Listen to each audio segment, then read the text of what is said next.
Yeah, I don't usually get to have the microphone in my hand, so right now I'm like on a super power trip, so if I say weird things here and there. So hello everyone. We're just like pretty much on the dot for 2:30, so I guess we can get started. I'm waiting for a water bottle because I'm dehydrated all the time at conventions. So to get things started, I guess I wanted to get to know everyone better because like I see some familiar faces in here. I see like a bunch of familiar faces. Hello, don't make that face at me. Don't make referring to a meal. But I see a lot of people who I have not seen before. So by show of hands, who here has tried to make or want to make video content on the internet but is pretty nervous about it? Wow, that's a lot. Put your hands down. I guess go figure. So now, who has actually made internet content and is still nervous about it? Good, I am not alone. So to those of you who I have not met or are here just for the panel itself, I am MasaeAnela. I have been making YouTube videos for just a few months short of 8 years now. Holy crap, I was young when I started. Thank you. This is my dehydration prevention, so I'm good. I'm good now. I'll be okay.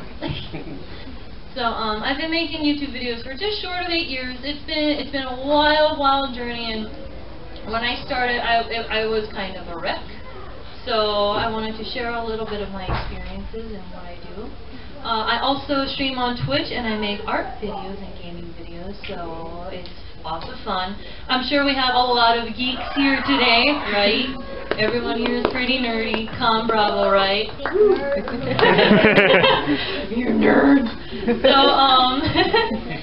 So when I first got started on YouTube, I wasn't really intending to go as far as I did at all. In fact, before I got started, I've told this story a few times here and there, just along the lines. I get asked about it quite a bit, but when I first got started, I was very antisocial. I was very socially inept. I pretty much almost passed out in a grocery store once because I had to go and check something out. Like I was literally buying a little thing, and I walked up to the cash register and I had to talk to the cashier, and I was like, what do I do? What do I say? This is bad. This is bad. And then you know, some of you have probably passed out before. Your world just kind of goes like, and then you have like the black edges around your eyesight. That basically happened to me because I was panicking so hard about having to interact with someone that wasn't someone close to me already, like my parents and like maybe a close friend here and there that I've had along the way. But so that just gives you an idea of how bad I was. That was a very common occurrence, and it was always really embarrassing because I would always have to like steady myself and be like, okay, I'll be fine. I'll be fine. This is okay. And essentially, I didn't really like how I was. I didn't like it's okay to be shy. It's okay to be introverted. But I personally just did not want to feel like I was going to faint every time I had to interact with anyone outside of my immediate family. And at that point, I knew someone. It was my boyfriend at the time. Ooh, boyfriendism.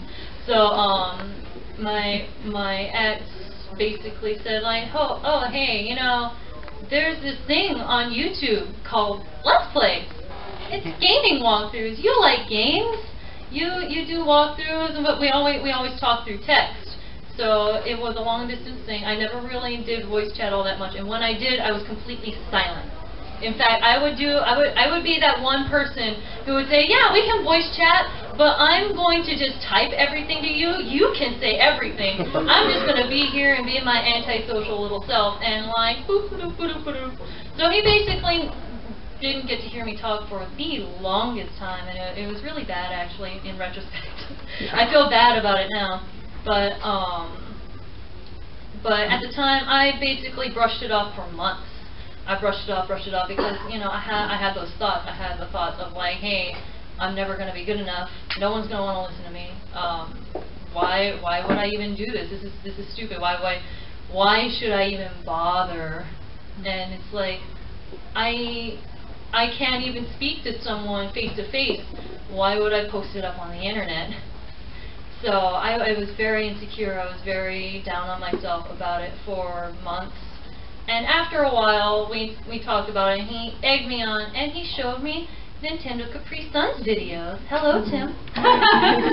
Tim is in here, and I watched a bunch of his Ocarina of Time Let's Play, and that Ocarina of Time is one of my favorite games of all time. It's just a big nostalgia bomb. I acknowledge that it might not be the best made game ever of all time, but it is a huge nostalgia bomb, and that made it look fun. It made it look fun, and I got to thinking. I watched him for weeks and weeks and weeks, and that got me to thinking, like, you know, maybe if I do this just for fun, just for me, just to speak a little bit, to exercise my voice, to not have to speak to someone face to face. Hello. Not have to speak to someone face to face, and I can instead speak to a camera. A camcorder. You guys remember camcorder LPs, right? Pointed at the TV. I had mine literally on a cardboard box. I had a cardboard box. I put the camera on top of the cardboard box, and I steadied it with my own hand, and I was like, "Hi everyone," playing the game awkwardly like this, and it was the worst thing in the world. And I eventually down the line, I was like, okay. Yeah.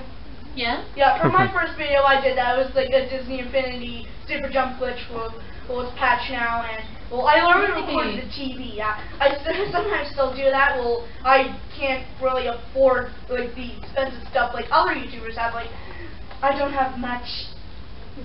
Yeah, and you know that's totally okay because you're just getting started. You're trying to figure out what you want to do. If you want to stick with it, it's okay. There's like this whole stigma against like camcorder LPs. Oh my God, you scrub, you know. But you work with what you got, and that's a good thing. You got to make sure that you want to stick with it. You got to make sure that you enjoy talking to a microphone for hours on end. I didn't think I was gonna like it, so I just grabbed what I had available. I was like, this looks like a good thing. Plopped it on the table and let it go, you know?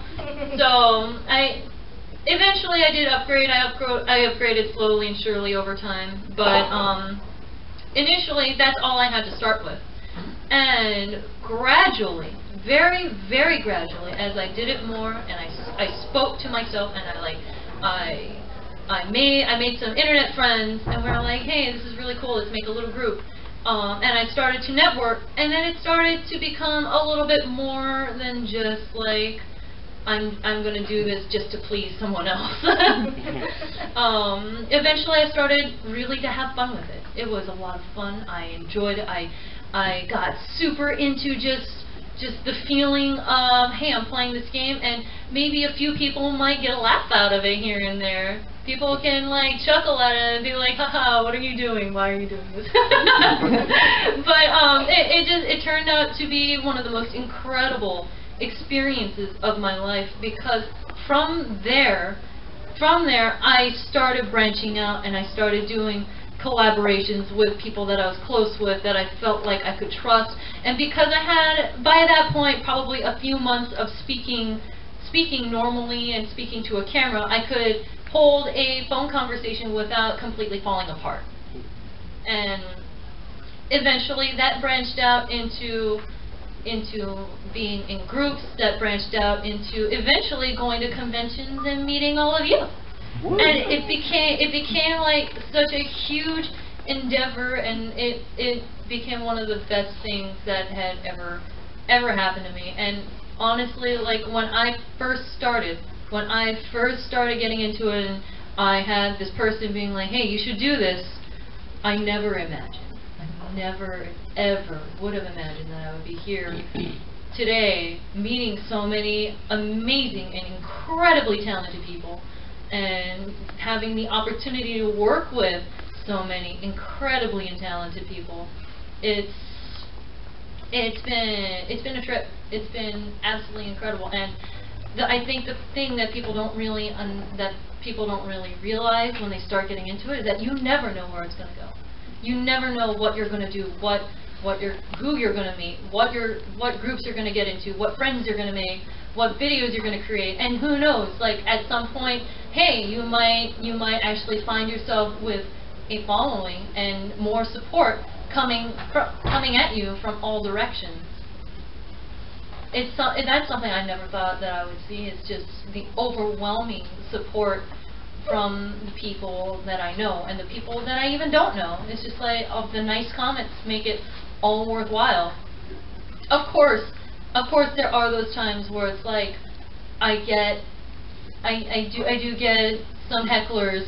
That happens with the internet. You need a thick skin for the internet. Like at some point or another, you're gonna have those roadblocks, and I understand that that's a big thing that a lot of people are afraid of when they get started. And it's like, oh, but what if this happens? What if people don't like me? What if someone decides to target me and like troll me? And it's like realistically, you can't predict it. It's unpredictable, and that's a big thing that I know that scared me. And I know if it scares me, it probably scares a lot of you too, right?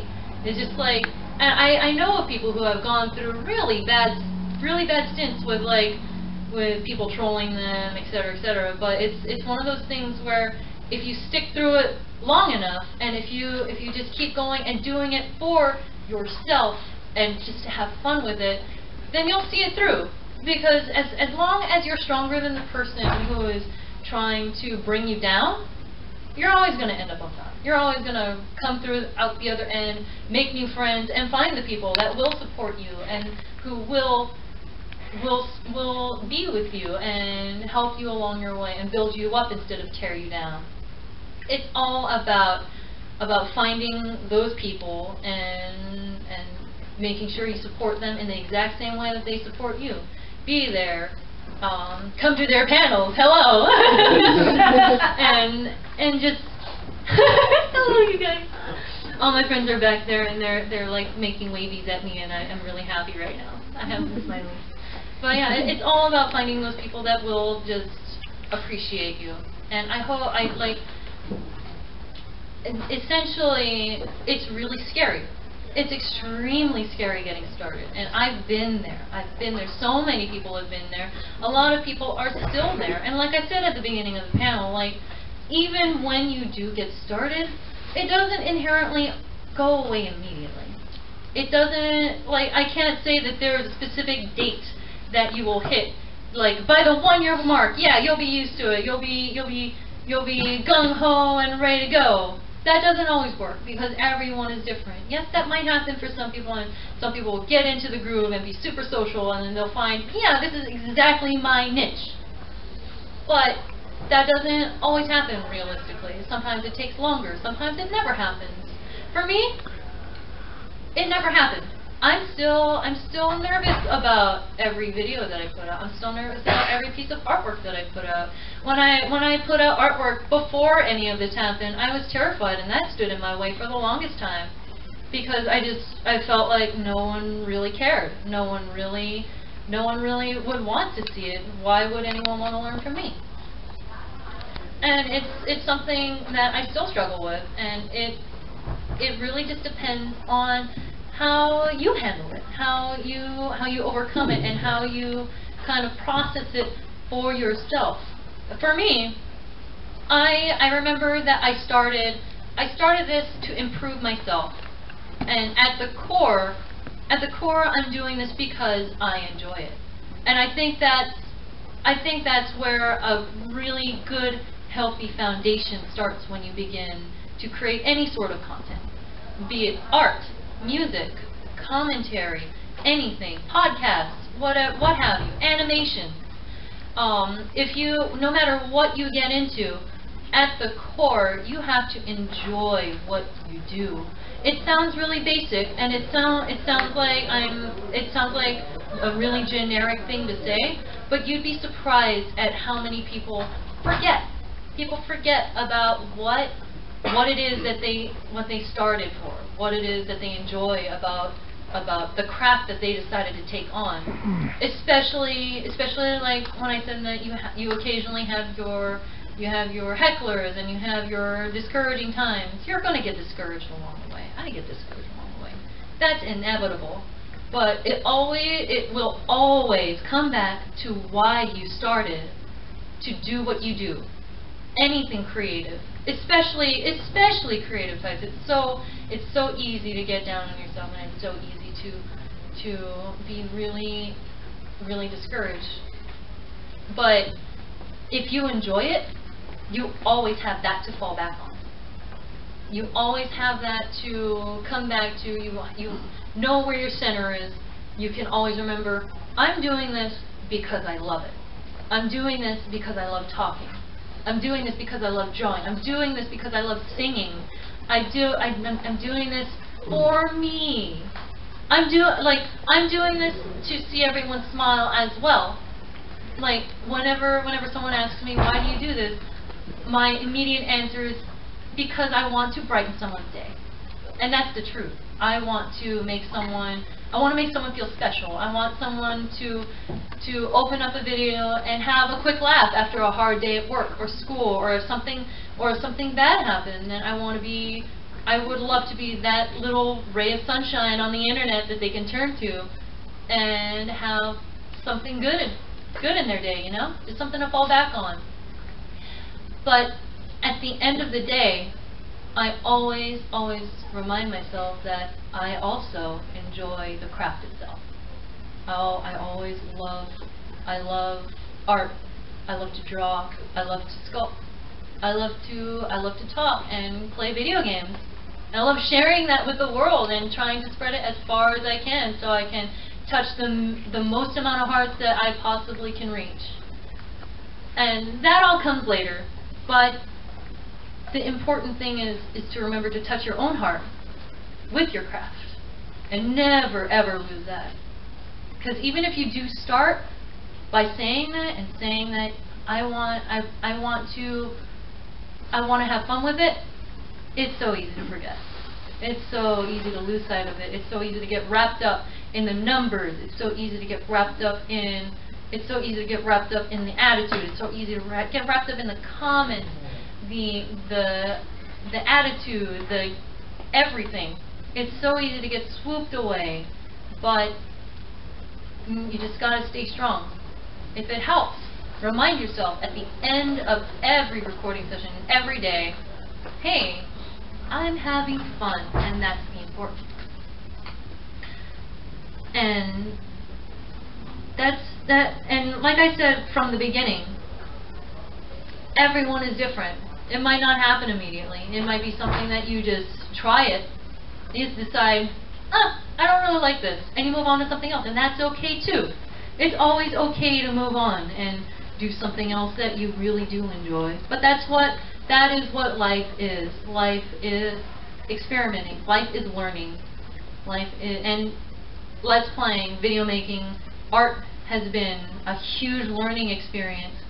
And I learn from you guys every single day, and that's what's super special to me.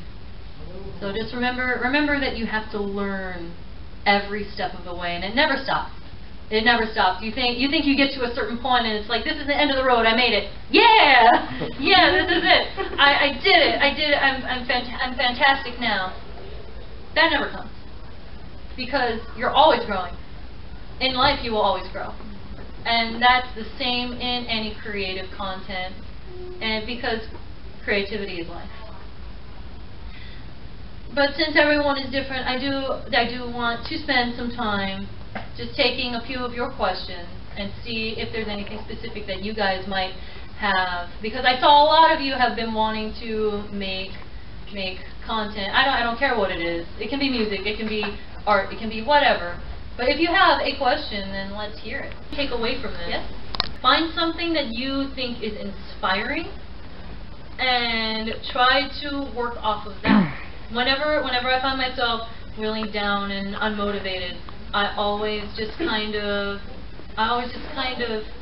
try to work through it by reminding myself, like, hey, this is really cool. Look at what I want to see this thing that I find inspiring and get there someday. I always do that. I always see someone or see someone's art, and I'm like, hey, I'm not there yet, but I can be. And that always makes me want to move forward and work even harder at what I'm doing. Yeah, no worries. Anyone else have a particular question that they want answered? Yes? I've been making videos for almost 2 years now, and well, sometimes I seek no improvement. Like, I want to get a better camera, like better equipment. Like, I feel like it costs too much. Like, are there some suggestions of improving? And my YouTube channel is Pyromaniac7. Well, hello, Pyromaniac. Honestly, like, equipment for video making is definitely expensive, but like I said earlier in the panel, it's one of those things where you have to figure out what your current budget is. You have to figure out what your current budget is, because if you want to keep going and doing what you do, there's a lot of different options for cheaper capture cards or anything. But the thing that I want you to realize and remember is that yes, video quality is a thing, and it is like improvement on the technical side is definitely a thing, and it's something to work at as you can, but it's not something that should make or break what you do. Alright, thank you. Yeah, no worries. Also, my friend Daniel Negrete is a big fan of you, and me too. Aww, thank you both so much. You're very welcome. You guys are super sweet. All the way in the back. So, you do these long Let's Plays, like Symphonia, that's had 100 parts. One issue I have with my channel in particular is I have a tendency to get kind of burnout, if you will. What keeps you motivated to keep turning out videos and whatnot? Woo! Long Let's Plays. That's a thing. When you find the answer to that, let me know. No, I'm kidding. So, essentially, at some point or another, if you're feeling that burnout with a series, and if you're feeling like this is dragging on way too long, I need to stop, there's two things that you can do.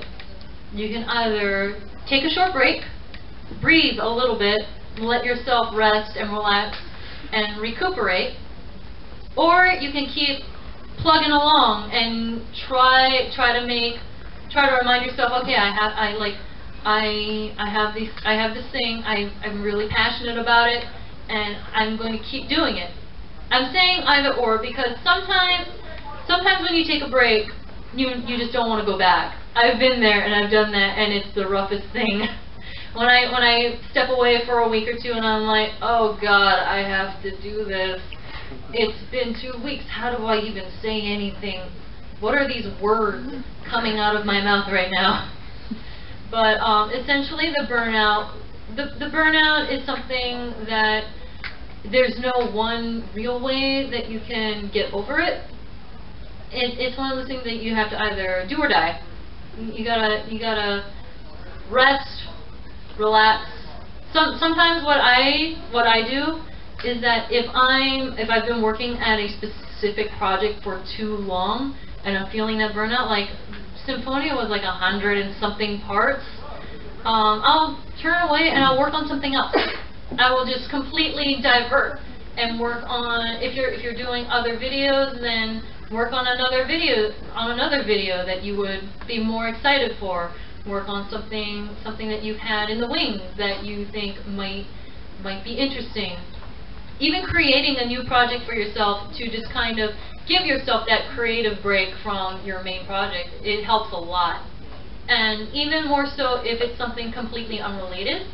That's actually what I use my art for a lot, is when I'm really burning out on a project, I'll just be like, okay, I'm just going to take the next few days and draw, and then by the time I'm done drawing and doing something constructive in that way, then I'm back and I'm ready to go, and I'm ready to plug along again, and I can do the thing. Because if you're doing something creative, then that feeling of like, oh, I have to go back to it, is a little bit lessened. So just try those things, and maybe that might work for you. Yeah? So, when you're just like talking to yourself on camera, like, how do you? I'm thinking if I did, like, I wanted to do Let's Plays at some point, like a couple of years ago, but I was thinking, what if I just run out of things to say when I'm If you run out of things to say, it's okay. Here's the thing. When I do Let's Plays, I run out of things to say all the time, literally all the time. That's usually when I start being like, hey, this game is being dumb right now. This game is stupid. So usually if I start blanking, then I talk about the game. Yeah. I usually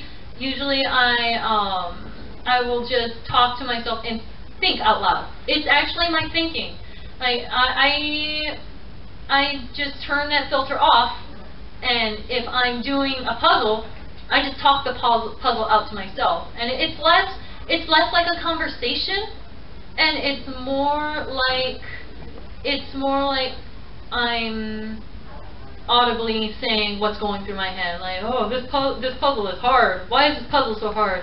Okay, I'm going to go over here and try pushing it this way. Oh, that doesn't work. Okay, I'm going to go back around this way and try it this way. Why am I stupid? So, yeah, essentially, if I run out of things to say, I just kind of fall back onto the game a little bit and play off of that a little bit more. But if the story, like the way I look at it is that if I have a story about a particular part, or if I have something specific to say about a particular part that I have planned beforehand, then that's kind of a rarity, few and far in between. Everything else is me having nothing to say, and I'm just saying, whatever pops into my head. Yes, only that. Sort of touching on that question, as someone who's played frequently, well, mostly on YouTube, but also streams live on Twitch, do you find it, as a beginner to start, playing video games online, would it be easier for someone on Twitch to sort of start out there instead of YouTube because it's easier to talk and interact with the audience rather than just uploading a video of you talking to yourself? These days, okay, from the standpoint of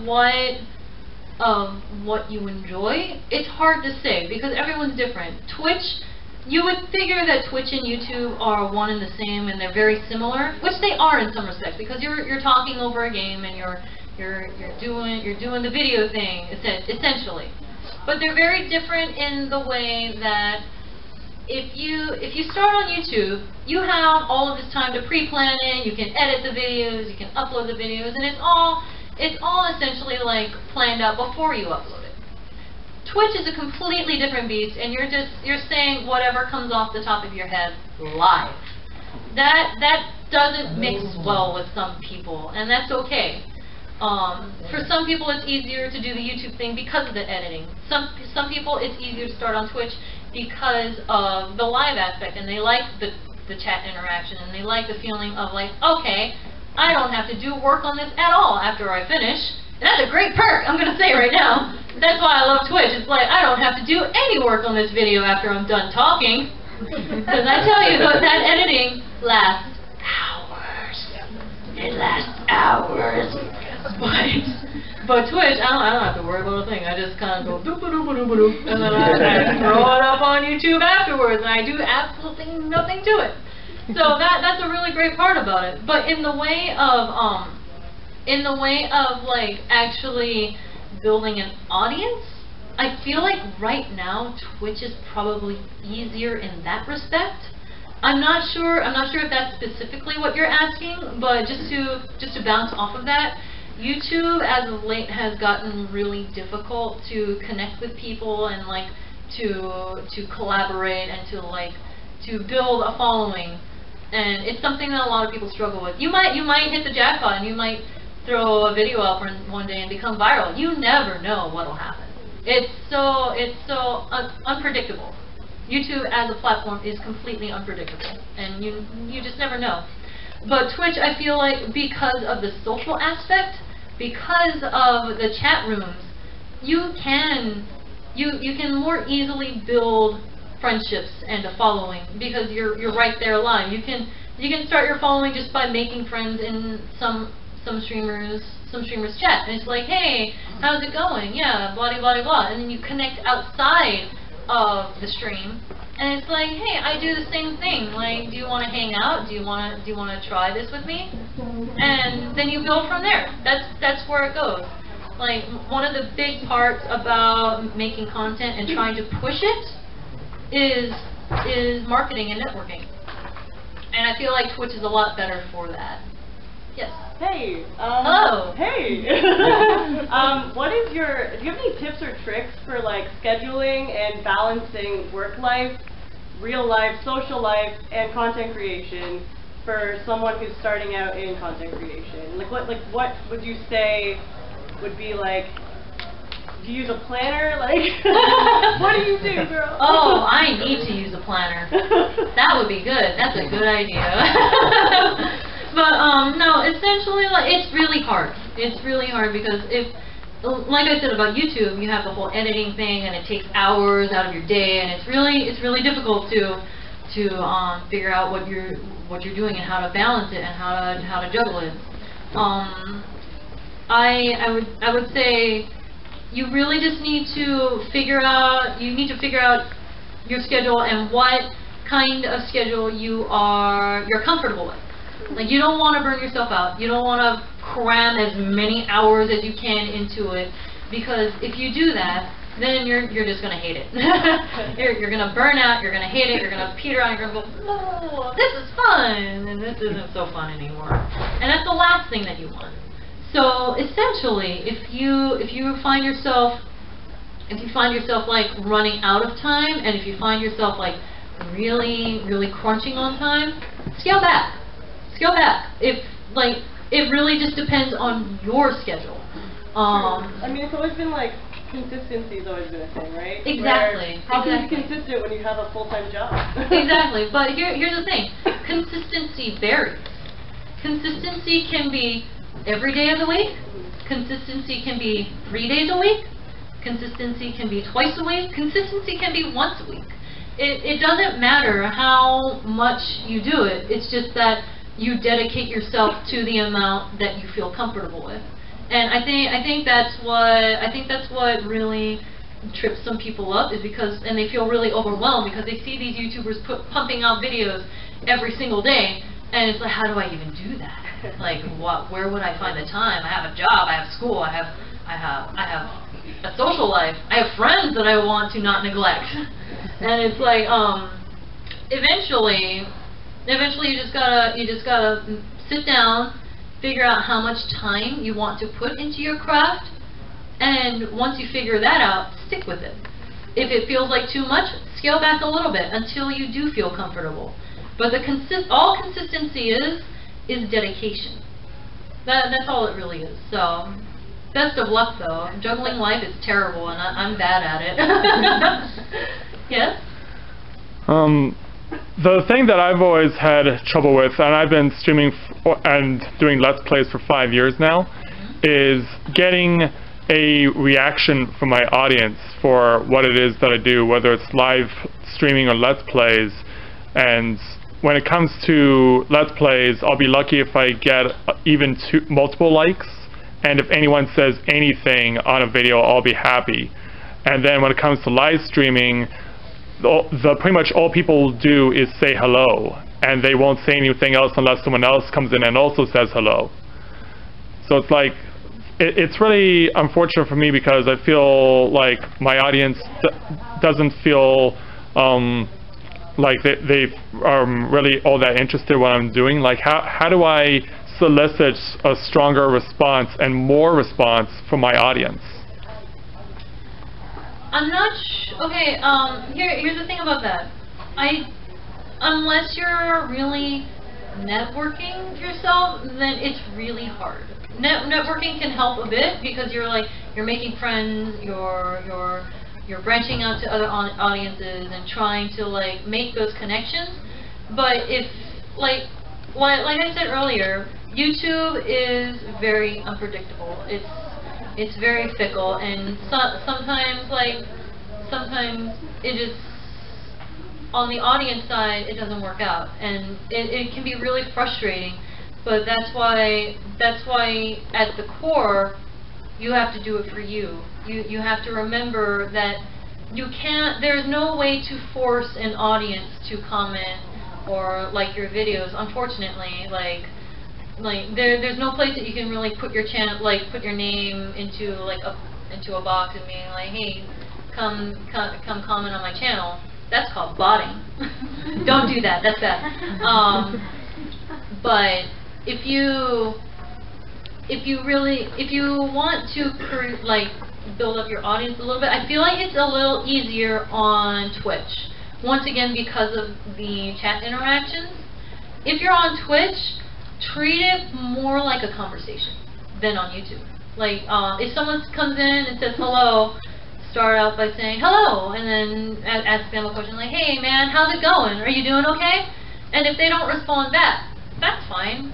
Someone else will come along at some point, and then maybe they'll be more receptive to having a conversation with you, the streamer. And it's one of those things where it's really hit and miss. You can't force it, you can't predict it, but when it does happen, you just have to be really thankful and really respectful, and just work from there. Just try your best to work from there, and remember, just always remember to do it for yourself first, because otherwise you might get discouraged, and it's super easy to get discouraged, I know. But at some point or another, when someone does come along, respond to them and be like, hey, thanks for watching, blah blah blah blah blah, etc. Whatever is pertinent to the video that they're commenting on or the stream that they are currently watching. But best of luck though. That's a little rough. Red Cap? Yeah, hopefully this is not too redundant, but to think about that question a bit, how do you think there's any way to encourage people to interact when you know the audience is there with their interaction? Just as an example, it can get discouraging some days when I have a YouTube channel I've been running for 7 years, have 600 subscribers, yet you wouldn't be able to tell just from looking at one video because there's maybe like, let's say 10 views on a single video, and except for certain series, I'm very unlikely for me to get in the comment.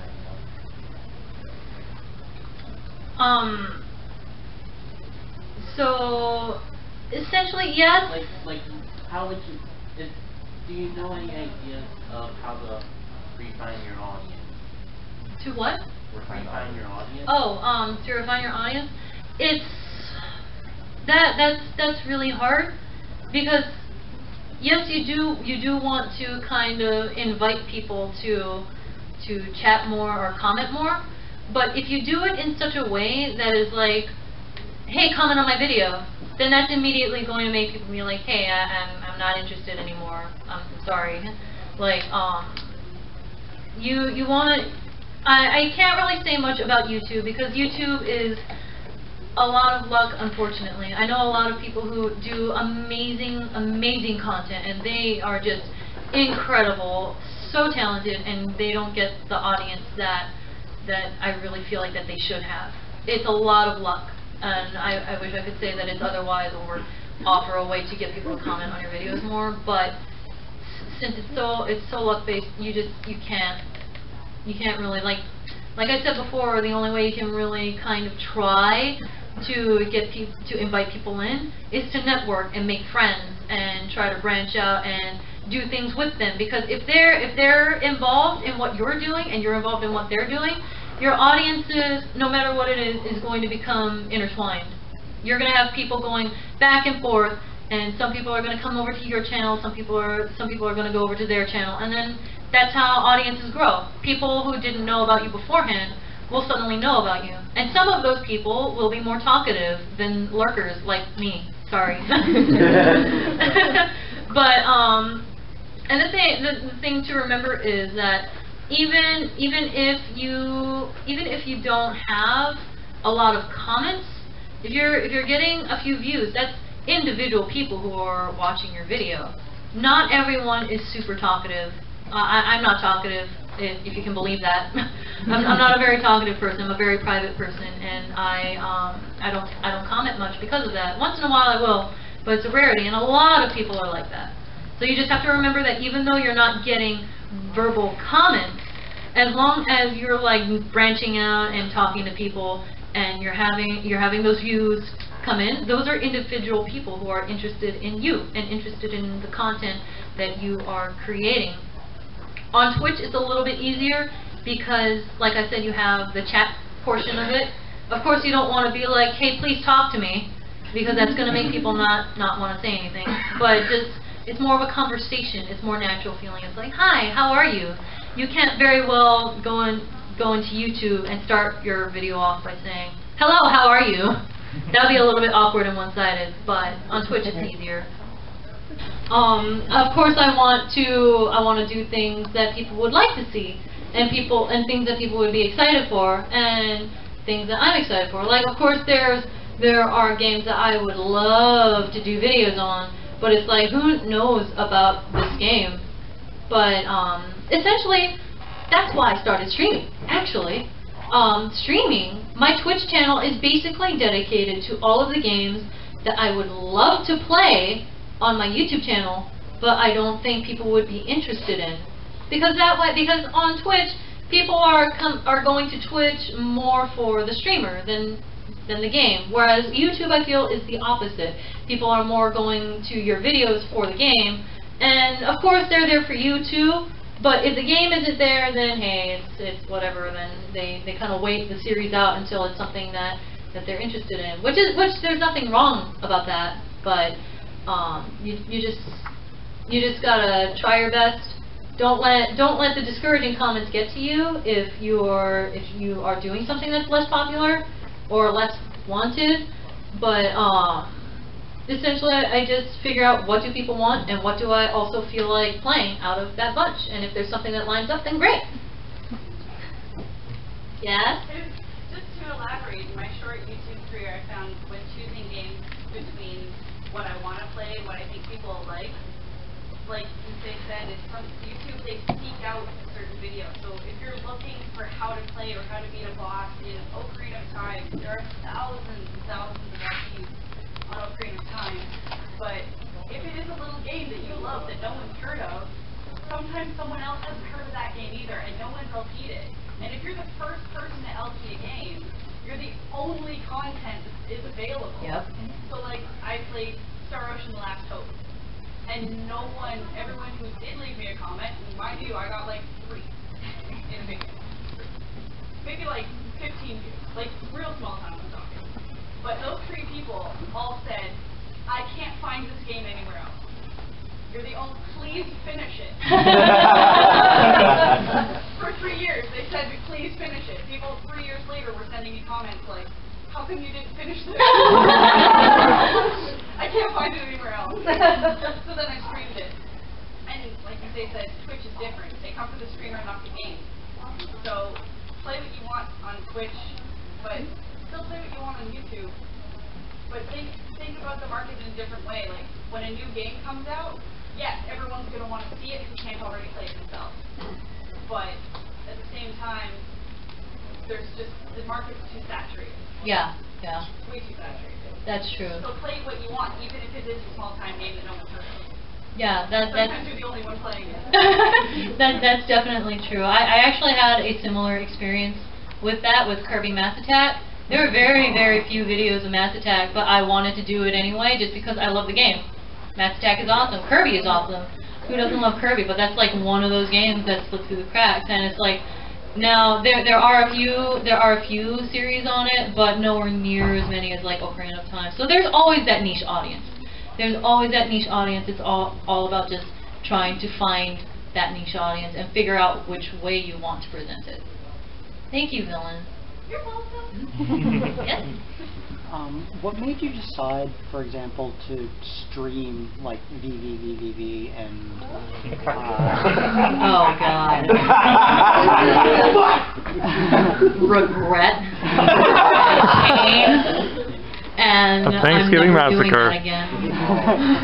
It was a fun journey. Thank you. it was just fun. I wanted to play it, so I played it, and then I had many regrets because I felt like I had to finish it, and then that was that. Honestly. Yeah, and that's like the only time we got to hear you swear. Not the only time, but one of the few. One of the few times.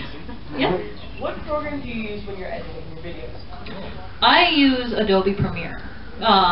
Premiere is stable.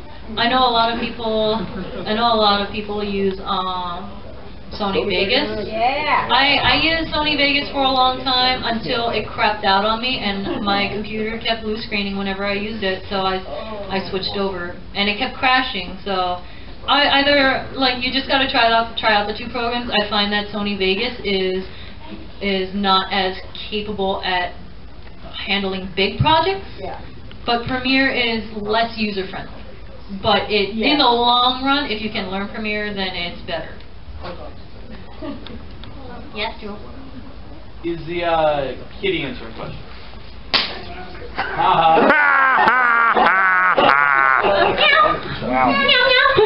Yeah. What's your Let's Play channel? Okay, no, serious. Neko. I feel like there's a lot of anxiety about doing commentary. It's not just because it's hard to talk sometimes, or like, you know, you're talking to real human beings and you know, like whatever, but also to be sensitive of everybody else's feelings. You know, I was wondering, for the sake of somebody who's trying to choose between Twitch and YouTube to start, do you find that there's more anxiety on Twitch, where what you say is live and, you know, like, so you're sitting there like, I better not say anything stupid, or do you find more anxiety in YouTube to not have to edit as much later? Personally, I have a lot of anxiety about Twitch. Twitch is super stressful for me.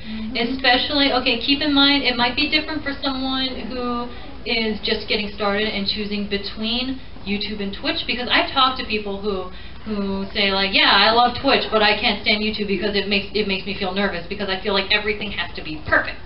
Which I totally get that. It's like you have to make sure that the transitions are good, you have to make sure that blah, blah, blah, blah, blah, all these additional things that you have to worry about. So some people just naturally gravitate towards Twitch, and that's perfect, that's great. But for me personally, talking live is terrifying, and that's actually the reason why I only stream like once a year for years. I was trying to get into the Twitch scene way before I actually got into the Twitch scene, and every time I was just terrified, and I was like, I'm never doing this again. so like it varies, but for me it's Twitch. Any other hands? Yes, Glass.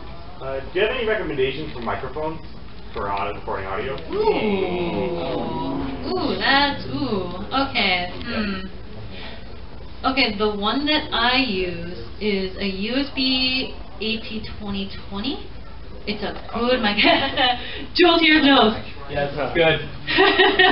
It's a good microphone. It's crystal clear, easy to set up, not bulky, and it's just a good standard microphone. But like, it is expensive.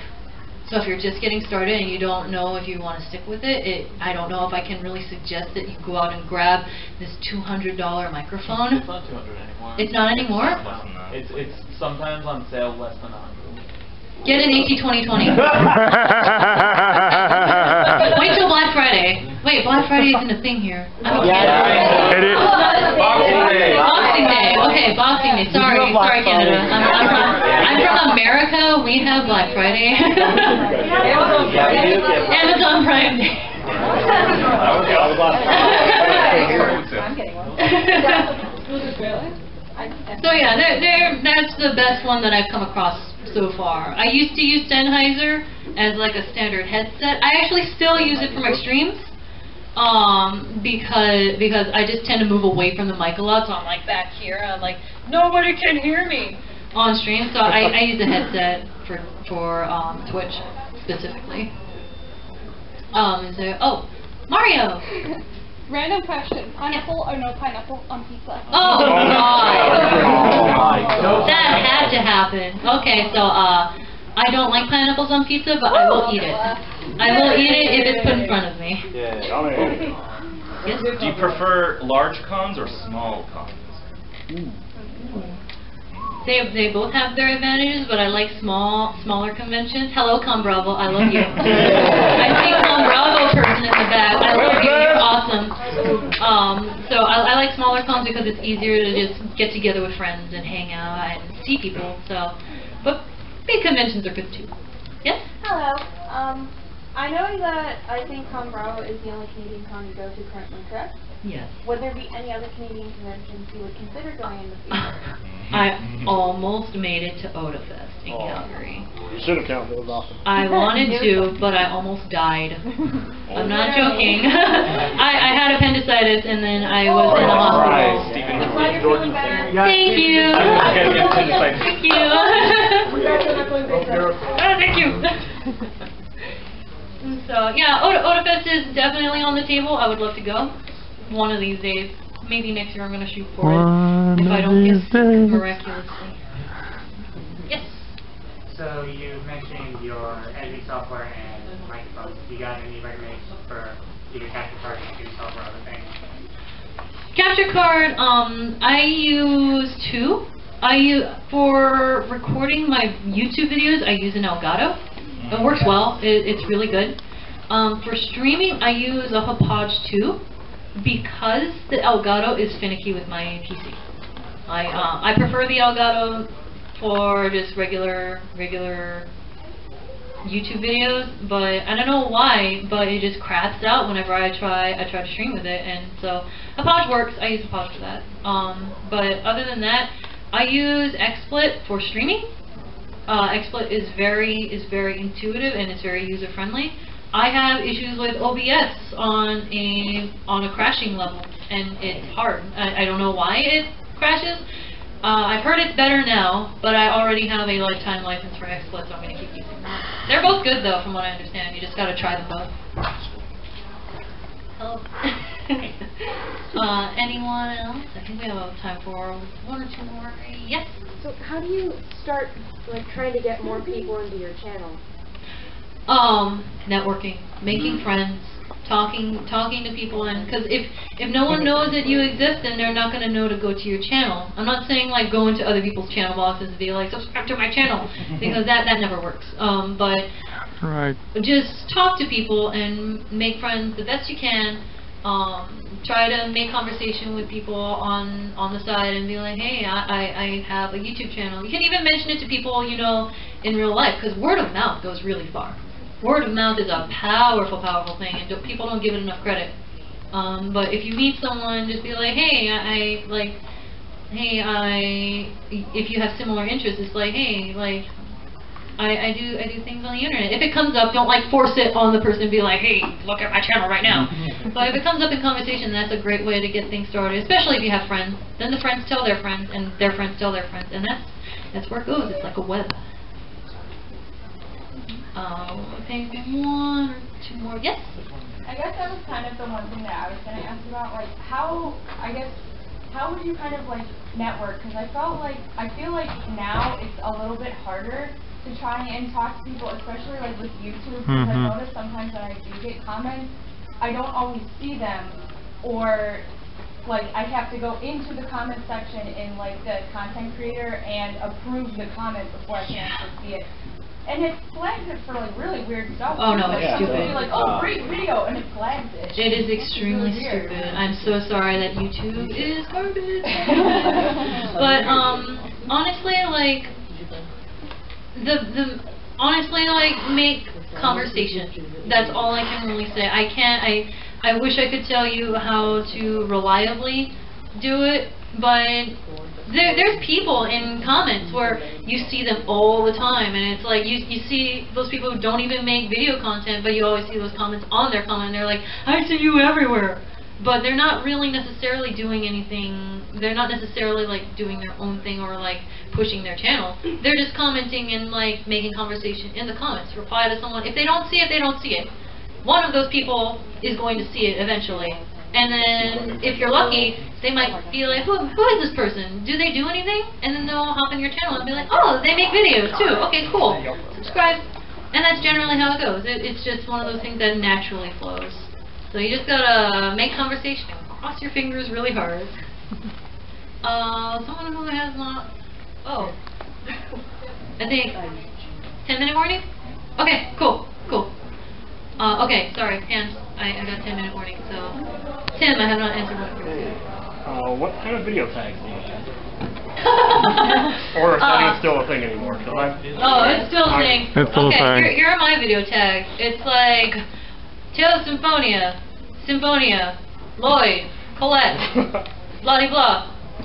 But it's on a Stardew stream because I have automatic tags enabled and I always forget to change them. I'm really bad about tags. I'm so sorry. That's cool. No, I don't blame it. But essentially, like, if you're trying to optimize your tags, just think of everything that might relate to that specific video.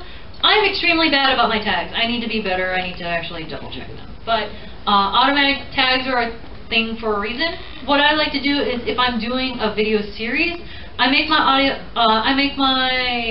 tags everything to do about that series, but in a general sense. Like, say I'm doing Symphonia, then I'll do like Tales Symphonia, Tales of, Symphonia, TOS, game, Nintendo, playthrough, walkthrough, LP, let's play, etc. All of the variations that people might actually search.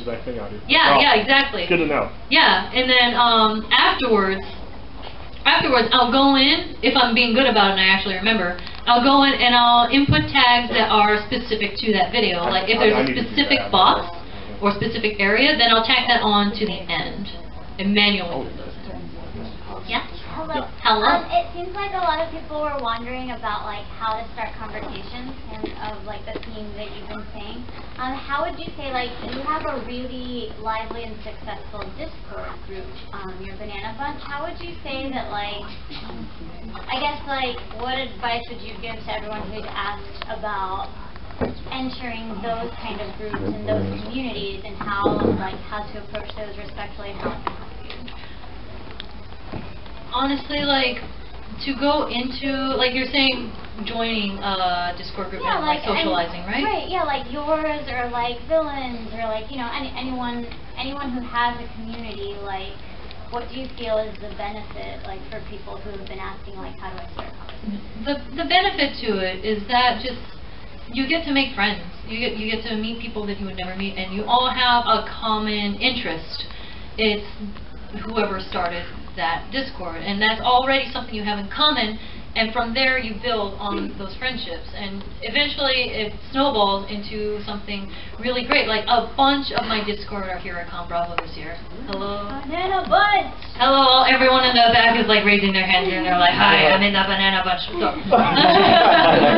So, a lot of people really have a hard time with joining these Discords and these groups, and it's really, really hard for them to socialize. But the only thing that I can really say is that you have to be respectful about it. You can't just like barge in and just completely dominate a conversation, but treat it like any other conversation that you might have. Just like say hi. Someone's gonna like see that and then say hi, and if they don't, try again a little bit later, because it's probably like a busy chat and then it scrolled by and just no one caught it. And it's just like, hop in, say hi, ask how you're doing. It's just like anything else. It's, you go in, you have a common interest, you say hello, and then you work from there. The worst thing that you can ever do, other than being a complete creep, is to want to do something and want to participate and never say anything at all. Because if you never say something, then nobody ever knows that you're there, and no one ever knows that you want to make friends. No one knows that you have a channel. No one knows that you're trying to grow your circle of friends or circle of audience. So you just have to treat it as, hi, I'm here and I'm available to like say something, and just chime in with your thoughts. Don't be afraid to just say something on the current conversation. Like, someone's talking about a game, you can be like, hi, I saw that we were talking about Katamari. I saw we were talking about Zelda. Well, I thought this, and this, and this. And then it snowballs from there, and it's just like a normal conversation after that. Yes, Emil. That's important. What? You're gonna regret it. I was going to say, one of the most amazing things just about the internet in general is just how interconnected everything is, and how certain things, even if you don't mean them to, translate into positive feelings in real life. Yeah. Do you have any particularly motivating experience where you found out that something you made did that? You want to share? My Discord. Honestly, it's. I get so many positive feelings from a lot of things that I do. I'm really just making friends, and seeing everyone at conventions always gives me a positive feeling, and that never would have happened if I didn't start all of this. The Discord is incredible because I see a lot of people, it's gotten to the point where the people in the Discord aren't even there for the Discord. They're there for each other, and they're making the friends, and they're there to support the stream that brought them all together, but they're also there because they want to be a part of the community that they've gotten to know, and they're all really tight now, and it's incredible to see, and it's like sometimes I have to take a step back, and it's like, wow. I brought some people together, and they're helping each other, and they're discussing their life choices, and they're living, and they're making friends, and this is so awesome. And it's that really touches my heart, and it kind of brings me back to I love helping people, and I love making people smile. What's even better than that is seeing people helping each other and bringing a positive attitude and just a good outlook on the community and life in general. How much time do we have now?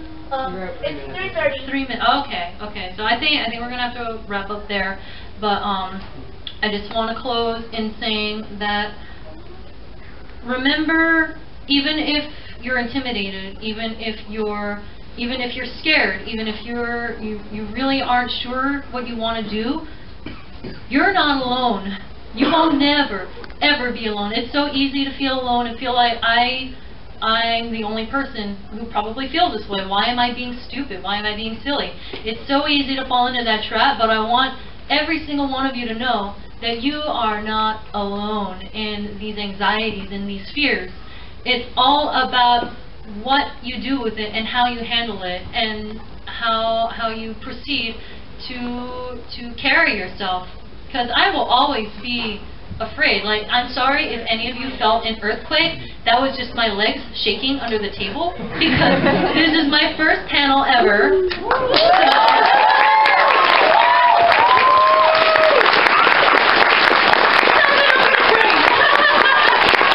So remember that as long as you try your best and as long as you give it a shot, you will always have that shot, and you will always have that chance, and you will never be alone. Because there will always be someone out there who feels the exact same way that you do. And just remember, do it for yourself, have fun, and just never forget why you start creating content in the first place. Thanks, guys.